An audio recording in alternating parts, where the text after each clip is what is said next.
channel Fotoku ID bersama aku Leo lagi, dan di konten kali ini konten sharing-sharing lagi, karena kalau di konten sebelumnya kalian bisa klik di atas, aku ada bahas tentang kamera 3 jutaan yang aku pakai untuk aku memulai fotografi.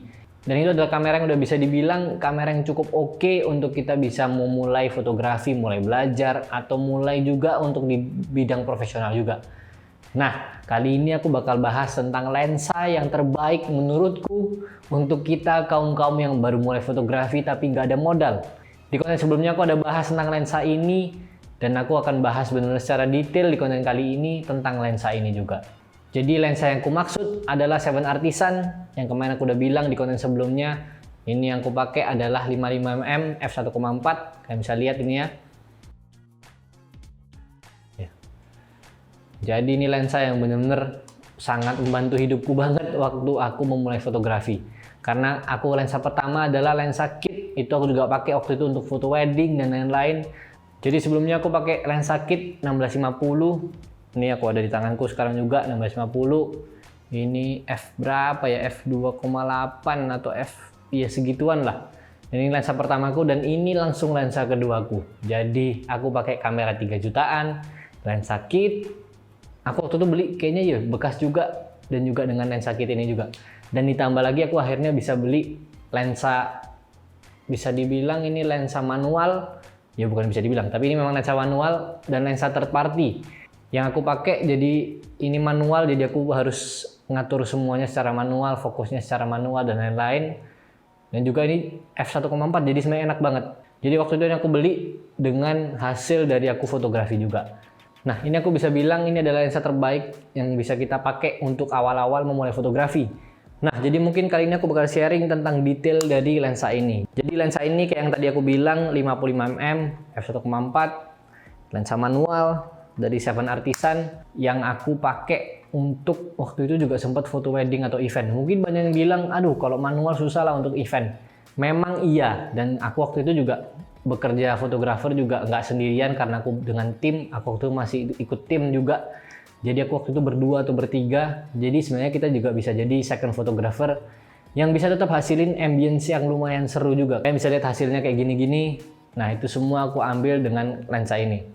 Jadi kalau waktu itu aku juga pre-wedding juga pakai lensa ini juga. Jadi aku bisa bilang sebenarnya cukup bisa membiasakan diri dulu dengan lensa ini. Sama juga kalau kalian pakai lensa auto juga sebenarnya pasti juga bermasalah juga dengan kalian mindahin fokusnya itu juga. Ya mungkin juga bisa langsung eye focus juga. Cuma aku tetap nggak tahu kenapa ada feel yang beda pakai lensa ini. Karena ini f1.4 dan bokehnya juga beda. Kalian bisa lihat hasilnya kayak gini ya. Aku juga kemarin coba-coba lagi waktu lihat lensa ini, waktu ketemu lensa ini. Kalian bisa lihat ini aku photoshoot, jadinya photoshoot kecil-kecilan. Aku mau nyoba ngetes sebenarnya hasil dari lensa ini cukup oke apa enggak sih sebenarnya. Dan kalian bisa lihat hasilnya kayak gitu. Dan mungkin bisa dibilang ada plus dan minusnya. Yang mungkin sekarang aku bakal bahas tentang plusnya dulu, supaya kalian masih semangat dulu buat lihat lensa ini sebenarnya oke apa enggak. Karena menurutku minusnya juga sebenarnya cukup minor lah. Nah yang pertama adalah aku bilang plusnya, baik lagi dengan harga 1 jutaan f1.4, siapa yang bisa dapat kayak gini?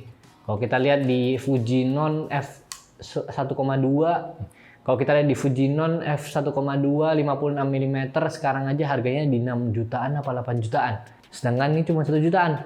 Dan kita udah bisa benar-benar dapat yang buat kalian semua banji-banji bokeh. Balik lagi kita selalu bahas banji bokeh karena enak banget memang kalau kita nge-shoot bokeh-bokeh, apalagi kita mau ngambil kayak lebih ke arah suasana-suasana yang mau didapat. Jadi f1.4 ini bagus banget dengan harga segini. Dan plusnya lain lagi adalah 55mm. Aku juga pakai APS-C Fujifilm X-T3 sekarang. Ya enak banget karena kalau kita di full frame anggapannya udah sekitar 70 atau 80 mm. Dan akhirnya bisa dapat foto-foto yang detail-detail, bisa dapat lebih ke arah ekspresinya dari orang. Kalau kalian di mungkin wedding fotografi atau di portrait, bisa ngeliat ekspresinya orangnya lebih enak. Dan yang aku suka lagi dari ini adalah yang bisa dibilang ini juga plusnya lagi, ini bokehnya benar-benar lebih lembut daripada mungkin yang kalian lihat di Fujinon yang selama ini ada. Jadi bokehnya entah kenapa aku ngerasa kayak ini lebih ada feel-nya, lebih kayak apa ya, ada rasa yang berbeda aja dari bokehnya ini. Jadi aku ngerasa kayak lebih enak waktu pakai ini, lebih kerasa suasananya. Kalian bisa lihat hasilnya kayak gini. Jadi kalian bisa lihat kan bedanya. Ya ini bokehnya bisa lebih kayak lebih dapat aja feel-nya. Itu kenapa aku pakai lensa ini terus-terusan juga waktu aku ngejob. Dan hal lain lagi yang aku rasa suka banget dari lensa ini adalah karena ini third party lens. Nggak tahu semua third party lens atau ini aja, tapi setauku dari semua third party lens juga pasti ada vignette yang terbentuk karena memang ya baik lagi ini third party, jadi ini mungkin disesuaikan dengan beberapa kamera, jadi nggak mungkin bisa pas 100% dengan Fuji aja.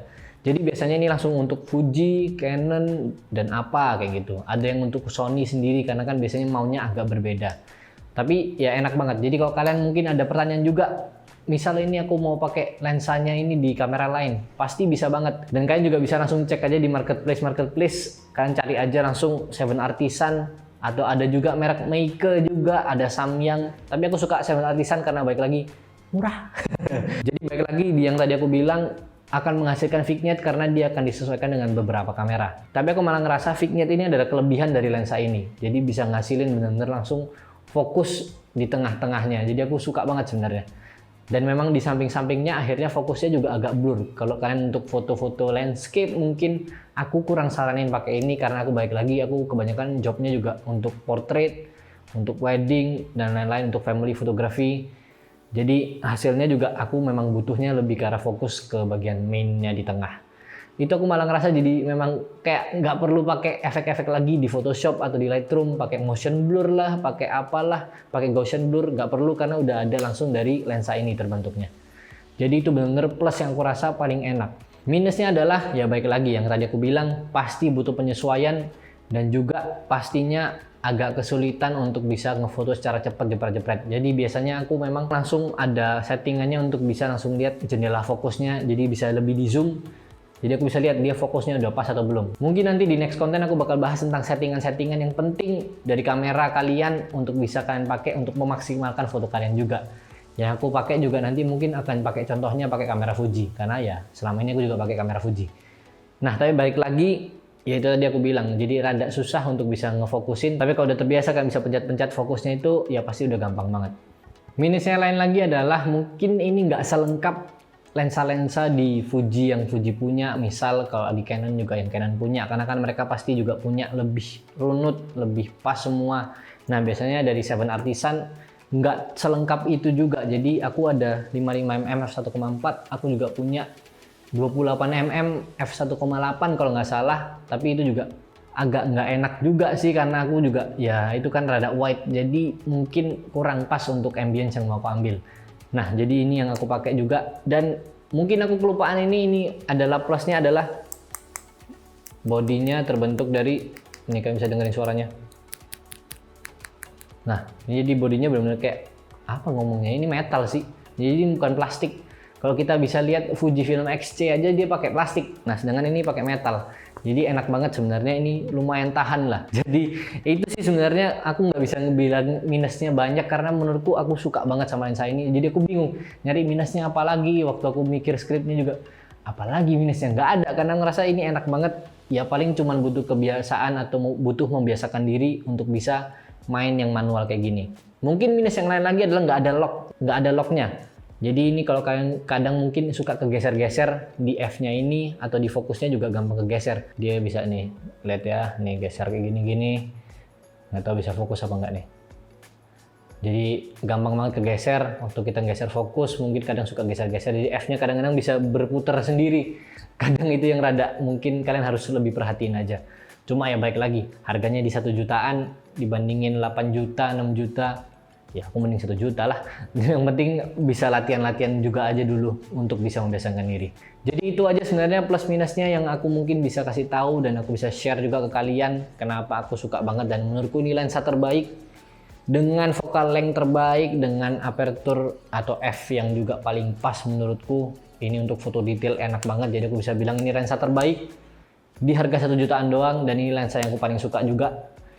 Even dibandingin dengan lensa-lensa lain yang mungkin kalau aku bilang ya kalau dibilang untuk detail atau lensa yang lumayan untuk fix ya aku tetap pilih ini. Tapi kalau untuk wide ya pasti tetap kamera Fuji lah karena yang tadi aku bilang beberapa alasan itu tadi. Ya jadi itu aja, semoga konten ini membantu. Jadi juga aku bakal konten berikutnya aku bakal mungkin photoshoot pakai lensa ini. Kalian bisa lihat hasil-hasilnya, aku bakal ngefoto detail-detail. Kalian bisa nilai sendiri lensa ini sebenarnya mantep apa enggak dan bisa dibilang terbaik apa enggak, karena baik lagi ini personal preferenceku juga.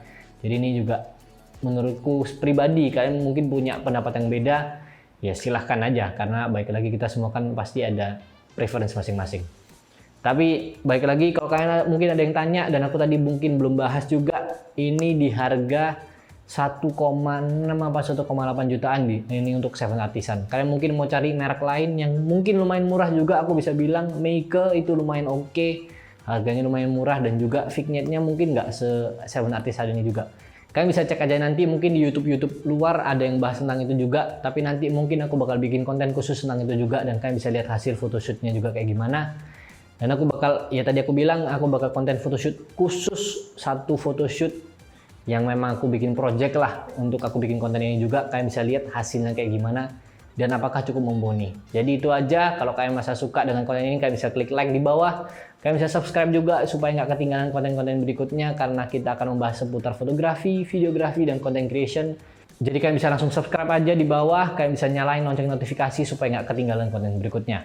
Kalian juga bisa follow kita di TikTok dan juga di Instagram, yaitu @foto.co.id atau @foto.co.id, supaya kalian bisa belajar tentang fotografi, karena kita berbagi seputar fotografi dan videografi juga di sana. Jadi itu aja, saya Leo, semoga sharing ini membantu. Sampai jumpa.